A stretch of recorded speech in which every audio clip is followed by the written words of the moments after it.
Hindi mo yun validate, Mr. Secretary. Diretsuhin natin, that is the problem. Because there is a limited jurisdiction of the Hague Arbitral Court. Wala siyang jurisdiction or territories. Ang jurisdiction niya per the position of the Philippines is only to consider a declaration whether or not the 9-dash line is consistent with the UNCLOS. That is the only position we made. We did not ask for anything. That's why the order, the ruling, did not provide any. Halimbawa, nandun ang China, ang kanyang territory. In public international law, territory is also ownership. Yung nandun, and therefore it enjoys the maritime zone entitled to those occupied territories. Meron siyang economic zone, 200 miles. Meron iba doon territorial sea, 12 nautical miles. And these areas collide with our own exclusive economic zone. Yun ang problematic eh. Make public statement, it is as if you're claiming high hopes for our country. There are claims there that were not invalidated by the ruling. Makulang natin is a declaration that 9-dash line is invalid. Yun lang. China is miles. Okay. But we are in possession of these islands. Hindi ba, Mr. Secretary? Yun ang gusto natin ipaalam sa tao eh. Pero sinabi mo, doon sa isang declaration mo, during the 6th anniversary of the arbitral award, you said that this arbitral award, the South China Sea and the UNCLOS, the twin anchors of the Philippine position and action in the West Philippine Sea. Do you remember that? What we mean is, or what I meant, and it was that we will follow, first of all, the UNCLOS, which is the basic rule on the maritime law, and that therefore there are many aspects to the UNCLOS which we feel should be the basis for the way countries behave. For example, in the South China Sea, the freedom of navigation. He made a declaration that the UNCLOS and the award are the twin anchors of the Philippine position and action in the West Philippine Sea. So that we would like to know from him, what do we expect to do from there? Because if he understood that the South China Sea is a semi-enclosed sea, then he would understand that from there, he could already take actions like, because a semi-enclosed sea is defined under 123 of the UNCLOS. Dito po sinasabi na kapag ka semi-enclosed sea, all the coastal states work together in coordination, management, exploitation, exploration, and even exploitation of the resources, both living and non-living resources. At pwede ba natin explore doon, Mr. Chair, traditional fishing rights, where we can protect our fishermen. Wala akong nakikita ganito yung isasagot niya. Pinipilit niya yung jurisdiction natin. Sinasabi nga natin, nanalo tayo in so far as the declaration that the 9-dash line do not exist. Itinapon niyo ng arbitral award. Sabi nila, walang basis yan. You cannot claim historic rights and even sovereign jurisdiction on maritime rights. Natatawa lang ang China sa atin, Mr. Chair, because it has nothing to do with their possession.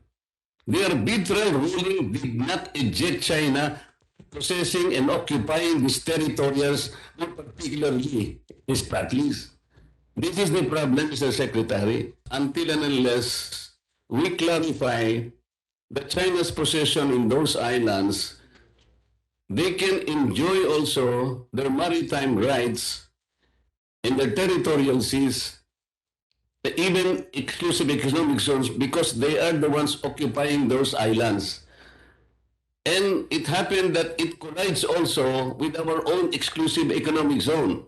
Let us explain to our people that we cannot just eject China because it has the perfect right to enjoy also those territorial seas and exclusive economic zones that are entitled to those rocks or even islands that they occupy. Yun ang issue na dapat ipaliwanag mong mabuti kasi under UNCLOS, they have also the rights to enjoy the territorial seas entitlement by those islands that they occupy in the West Philippine Sea. So, kapag hindi natin naipaliwanag mabuti yun, sabi natin, nag-o-overlap sa ating economic zones. But they have also the territorial sea and economic zones that they can enjoy within the territories that they also occupy. Mr. Secretary, that is the problem that you should explain to our people. Kasi nag-expect tayo na, exclusive economic zone natin, but nandyan sila? Nandyan sila because they enjoy also the territorial sea as occupant of those territories, which happen also to be intersecting in our own exclusive economic zone. So, layo-layo kayo sa pagbibigay ng ganung akala ngayon mapoproteksyonan natin ganun. Hindi po eh. They are perfectly supported by the UNCLOS also. They are the occupant. They are the owners of those territory, and there is no word court that will adjudicate this.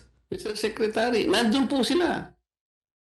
Our ruling is only on the basis the 9-dash line.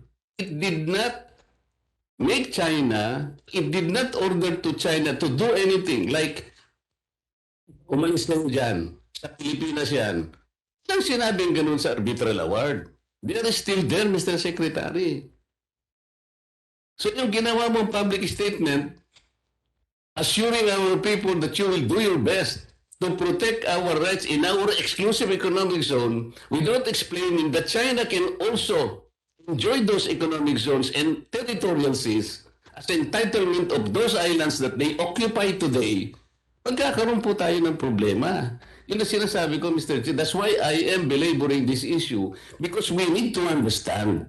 Our first line of protest is through the notes verbal, in fact, which we have been sending quite regularly to the Chinese side, the Chinese government. But that's not the only approach that we use. We also have at the bilateral level regular meetings with China at the foreign ministry level, foreign minister and even below foreign minister, where we discuss problems and issues on the West Philippine Sea, and we raise our concerns with them at that level. We also have we also established another forum. We call it the bilateral consultation mechanism on the on South China Sea, West Philippine Sea with China, and there is where we focus particularly on the issues or events in the South China Sea, and that is where the Philippines also raises, in fact, all the concerns that we raise even in our notes verbal.